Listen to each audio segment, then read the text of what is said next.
Hello everyone and welcome to another Brave Exvius video. Yeah, I haven't quit yet. Are you kidding me? Just because I'm not playing doesn't mean I can't talk about a whole bunch of stuff. And a whole bunch of stuff we have to talk about. Because while I'm feeling slightly better today, I'm feeling slightly less sick. Although I really want to blow my nose. Should have done that before. Look at this Kleenex. This Kleenex is nose blowing material as soon as I'm done. Anyway, Golbez. We're talking about the global side here because, interestingly enough, Global has started doing this thing where it's just selling units now. And I do want to talk about this in relation to one other specific thing, which is Dragalia Lost. And the reason is because I have always grappled with this idea of what is the price of a unit in Brave Exvius. Take into account for a second. What is the cost you would spend on any unit in the game? And yes, it only takes 5,000 lapis to pull 11 rainbows, but you have a better chance of getting hit by a bus while being eaten by a shark, while getting hit by another bus, while getting struck by lightning by getting hit by a bus. And there's probably a few more buses or sharks and lightning bolts in there, but it doesn't really matter what combination. What is the price of a unit in Brave Exvius? Most people will say, well, it's whatever it costs to get that unit. But take a think about the price of lapis for a second and really just how costly that actually is. Well, Golbez seems to be answering a bit of that question. As Golbez is not an overly exciting unit, he's a perfectly good unit, but on the global side, it seems like the price of him is $75. $75 for one, $75 for two. Is that really good value? I mean, I'm gonna go on the flat out and say no. Golbez is definitely a decent enough mage if you want, a pretty good mage and you're missing a pretty good mage, and maybe Transterra is the last mage you got and you've had bad luck getting mages. The Twin Moon upgrade that basically Black Mage Golbez got is pretty good. I mean, it does allow him to be a little bit quicker on how much damage he's outputting. In terms of against other mages, if you're looking for DPS, Ellie, Maria, or Ultima are all just much better mages for excuse me, for how much they actually, just how, like, in general, like, it's a more solid approach to just getting a unit for $75 because you can just spend the money and guarantee the unit as opposed to, spending a lot on lapis and trying to get the unit and then never getting the unit and only getting off banners, and that just feels bad. I guess if you're a collector, this is a pretty easy thing to go on, but keep in mind that a 7-star is now priced at about $150, and keep in mind that we do get 3 7-stars a month, and yes, you don't need necessarily every unit in the game, but $150 for a unit is pretty expensive. And Golbez is not exactly the most exciting thing in the game. Pretty solid, but there you go. I mean, overall, I think that this new trend on Global is much more interesting to talk about, which is this idea of selling units. Because we've now seen Fravia, Barb, as well as Golbez all being sold at what are basically just prices, where this is unfortunately a really, I think, unfair, unfun part of this game. When I was really considering about what to say, I had a really hard time thinking of anything else than, wow, is this just defeating the purpose of even playing this? Like, why are we even playing a gacha game where you don't even need to do the gacha? I do fully admit that gacha is kind of this evil thing of being gambly, but you know what? There is some fun to be had in gambling. Gambling can be a really bad thing if you spend way too much money on it, or if you just, you know, have these kind of problems uh, of just not being able to control yourself. But the other side of this is,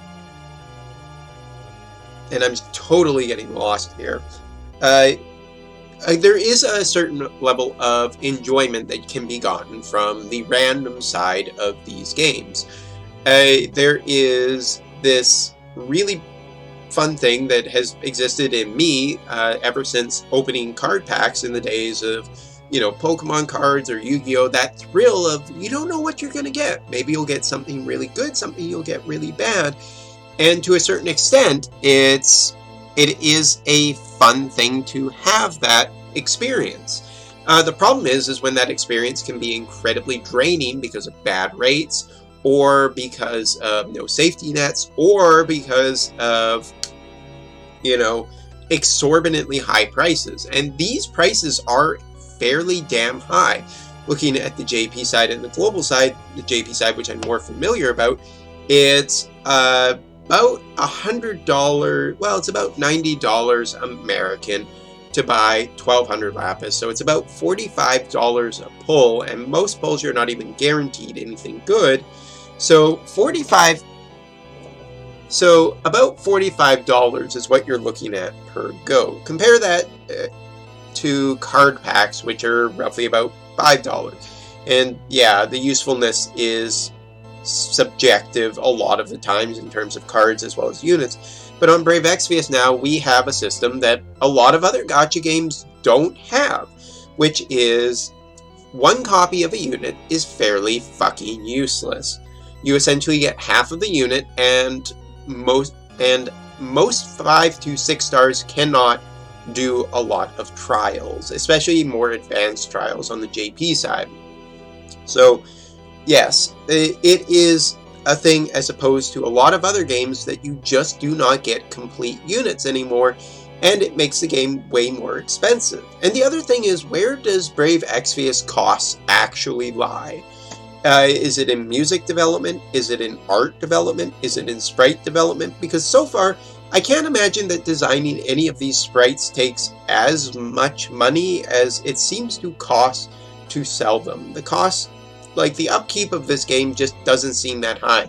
And I can't imagine that server problems are an actual thing with Brave Exvius, because I'm not entirely sure who's playing this game anymore, or how high the numbers really are. But again, going back to Dragalia Lost, another video I'm going to be recording pretty quickly here.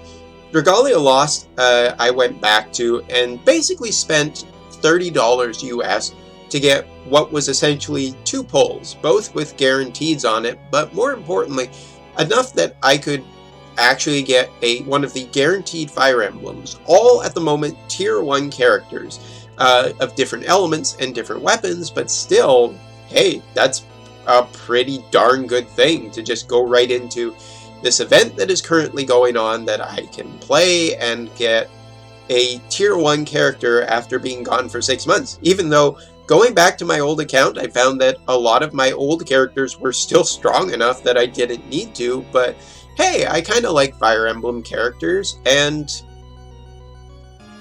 for 30 bucks, well, essentially 15, because half of it will give me a guaranteed 5-star character, which I'm going to split in half, and the other one's going to give me an 11 pull where I at least get 1 5-character guaranteed, and one of the limited characters too. Wow, what a cool thing. And I ended up getting the character I wanted most, which was kind of fun. A aspect that seems to be gone from a lot of Brave Exvius on the global side at the moment, when you can just buy the character. Compared if I was a big fan of Golbez or a big fan of Fjorm. It's obviously really cool to get Fjorm, who is the character I really wanted. Veronica was a character that I just kind of wanted, and oh shit, Marth, sorry. Ooh, that would have been really bad if I forgot Marth's name. Marth would have been a character that I would have been okay with. It would have been like, yeah, he's not my favorite, he's not what I wanted, but yeah, he's fine.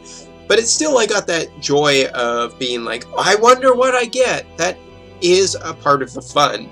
of gacha. There is a reason why we play gacha. If you didn't want to play gacha, there are other games as service with monthly content like Final Fantasy XIV that are absolutely fantastic to play if you just want that kind of thing. Or there are other gacha games out there that are, you know, turn-based strategy games that are, or turn-based RPG games that you can go play instead. So there's lots of choices and everything out there. I really think that Golbez is great for people who just want him, but I think it is a bad route for global.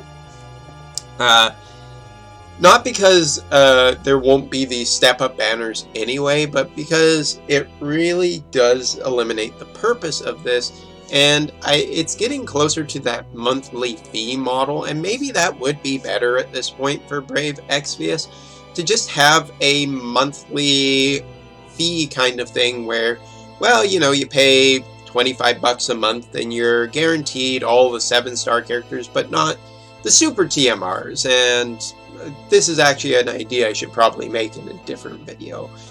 But yeah, when it comes to Brave Exvius, I have to say that I mean, for people who are wondering where my position is on this thing, I guess it's generally okay for collectors or people who just want the unit or the super TMR. I guess it might make Dyer a little happy because he can just get the unit and the super TMR without getting all those off banners. But this doesn't seem to really do anything for anyone. It doesn't seem to benefit, as people who were going to pull like Dyer will just get the unit and potentially spend less, so it doesn't seem that good for Gummy. And it doesn't seem that good for the game overall, because it just defeats the purpose of having a gacha there in the first place. And the Fravia is just so different from this, because Golbez is a brand new unit. Is this what's going to happen to Axstar? I guess we'll find out. Anyway, that's all for this video, and I'll see you all in the next one.